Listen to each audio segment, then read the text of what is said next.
Just before this episode, here's how you can get more from Never a Truer Word. If you're listening to this podcast on Spotify, you can subscribe to this channel to get early access to the weekly analysis episodes, video episodes so you can see the statements as I analyse them, and exclusive content too. And if you're here on YouTube, then become a member of the channel to get early access to everything and exclusive content not available anywhere else. The mother of missing boy Sebastian Rogers has given a new interview to mark the 1-year anniversary of his disappearance. And as someone who studies words and the words that people use, some of the things she says make me curious. We are never going to stop searching.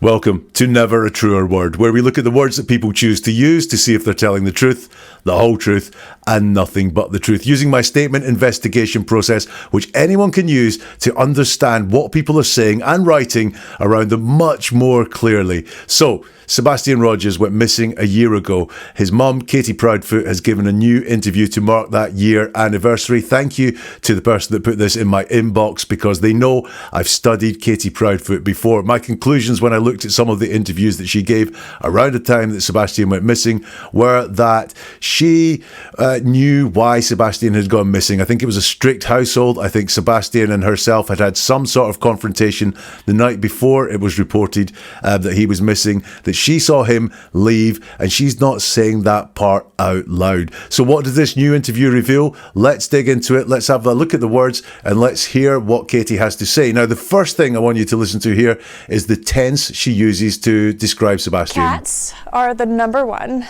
He loves animals, almost all animals. He loves water. He swims like a fish. So here she's using the present tense. Cats are the number one. He loves animals, almost all animals. He loves water. He swims like a fish. So this is the present tense to describe Sebastian. Very much what you would expect if she was aware that Sebastian was still alive. She would use that present tense. It would be a reassuring thing, because sometimes when you hear from the loved one of a missing person and they know that something has happened to that missing person, that person is not with us anymore, then they slip into past tense, even though the concept should be that this person is still with us. However, that changes further on in the interview. December 7th,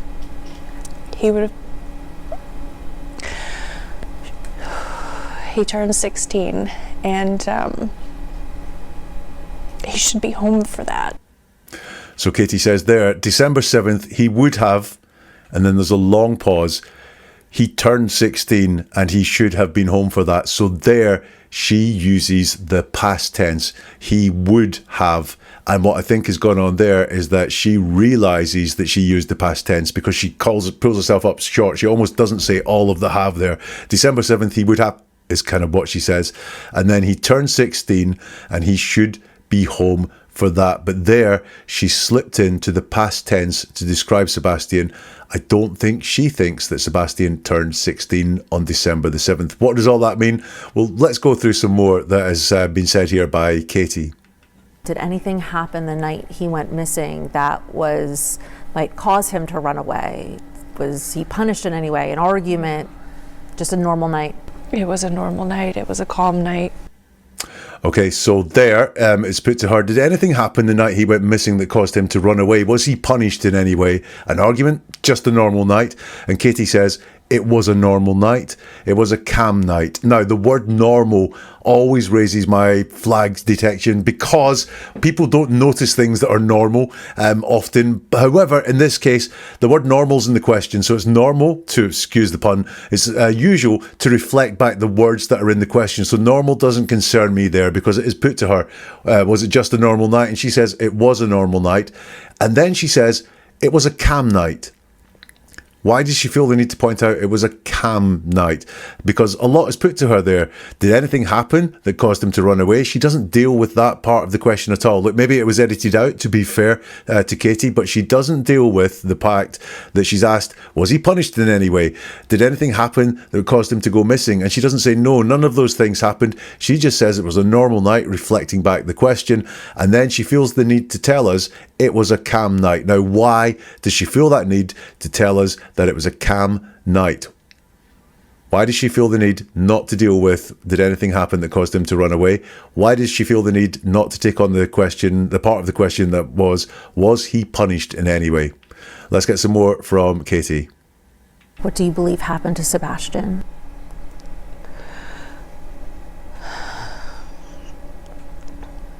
Unfortunately, over the last year, I have thought every single day, night, every moment of every possibility of something that could happen to him, where he could have gone, if he had gone with someone, if someone took him willingly, unwillingly, if he'd run away and got lost, if he'd a million different things. And unfortunately, I don't know. Right, lots in that answer. It's one of the longest ones that we'll hear in the interview. What do you believe happened to Sebastian? And she says, unfortunately, over the last year, I have thought every single day, night, every moment of every possibility of something that could have happened to him. Where he could have gone, if he had gone with someone, if someone took him willingly, unwillingly, if he'd run away and got lost, if he'd a million different things. And unfortunately, I don't know. Twice she says unfortunately. Now just let's break down what this answer is. It's what do you believe happened to Sebastian? And her answer is at the very end there, I don't know. Why is that unfortunate?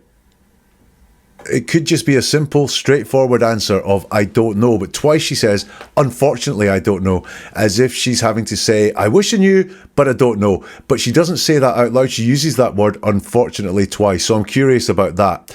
I'm also curious about just how long it takes her to say, I don't know. Instead of just saying, I don't know, she has to tell us how hard she has worked to get to this place of, I don't know. In other words, she has to persuade us that she's considered every single possibility and that the I don't know is not just a natural thing of I don't know what's happened. But what we've got instead is this, I've really thought hard about this. Look, every single day, night, every moment, every possibility, and she's working hard to persuade us here that she's worked hard on this to come up with I don't know. Look at priorities. The first thing we say in a list is quite often the most important thing to us. And she says, I've been thinking of every possibility of something that could happen to him.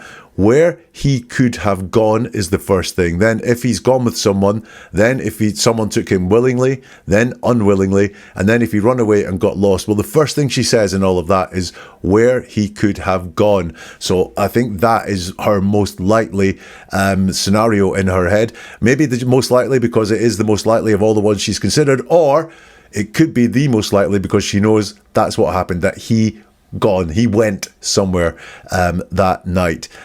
But certainly for me, the top priority in her head is thinking that he's gone somewhere, which means he went of his own volition and left there. If you look at the end, when she's listing all of these, she says, if he'd, and as if she's going to say another suggestion, but she can't think of any other suggestions. So she then goes on to say a million different things, just a catch-all phrase. But before that, she says, if he'd run away and got lost. And that's the last thing that she has to say. So again, is that if he'd run away and got lost, and then she can't think of anything else because that is what she either knows or what she strongly suspects has happened.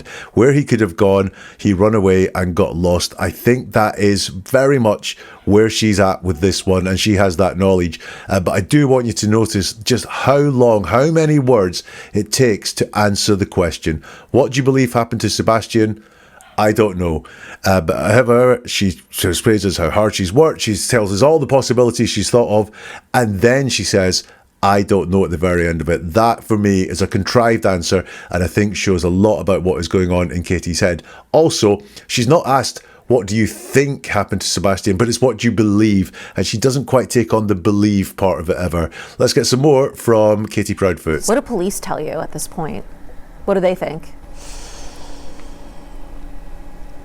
Unfortunately, that they have zero evidence. Another interesting answer. What do police tell you at this point? What do they think? Then there's a long pause before she answers, and she says, unfortunately, that they have zero evidence. So let's break that down. Now, that long pause. What do police tell you at this point? What do they think? The long pause.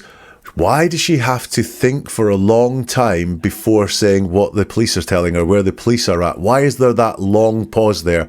Is this the fact that she's not wanting to say the first thing that comes into her head, which is the truth, which is what the police are saying or what the police have let onto her? And instead she's thinking, how do I word this in a way that works out for me? Very potentially, that's what's happening. She says, unfortunately, so we have that word again. And then they have zero evidence. Evidence in this scenario is evidence of bad things happening, more than likely, not nice things happening. They have zero evidence. Evidence is of something happening. So I want to know, again, I think she's got this concept in her head that something happened, that Sebastian has left, and they have zero evidence to go on. It's not they have nothing to go on. She's not saying they've exhausted every avenue they can. It's they have zero evidence. You'll notice this is a compound question. There's two parts to it. What do police tell you at this point is number one, and what do they think is number two? And she only answers the first part of that question, which is what do police tell you? They have zero evidence. What do police think? She doesn't take on at all. She doesn't tell us what the police have told her the theories are. Why is that? Maybe the police haven't told her the theories. She doesn't say that. She doesn't say the police have not told me any theories. She wants to not take on that part of the question about what do the police think. Let's get some more from it. I would just like to tell my son that I love him and to know that we are never going to stop searching. So that goes, I would just like to tell my son I love him and to know that we are never going to stop searching. Well, why? Why would you never stop searching? Why would you never stop searching? Because if you know he's not going to be found. It's a very interesting way of describing that. It's not we're never going to stop searching until he's found, or we're never going to stop working until he's home. It's just point blank, we are never going to stop searching. At the very best, that suggests she thinks there's a futility in the search for Sebastian. So that's the highlights of the interview. That's the bits that I pulled out. It doesn't change my mind on what I think happens. I think she knows what happened. It was that calm night that I don't think was so calm, and she knows that Sebastian left the house that night. And I think now, sadly, because we'd all like a positive resolution to this, but I don't think she holds out much hope that Sebastian is going to be found safe, which is kind of sad, and it must be a sad place for a mother to be. If you want more episodes like this, digging into the words that people choose to use, then do hit the subscribe or follow buttons, which means you will get new episodes as soon as they arrive. And also, get yourself this skill of understanding the words that people choose to use and what they could really mean. If you press the like button, that just helps this get to more people and get more people interested in understanding that listening to the words that people use can be very informative. And if you really want to, please share this with people you think would be interested as well.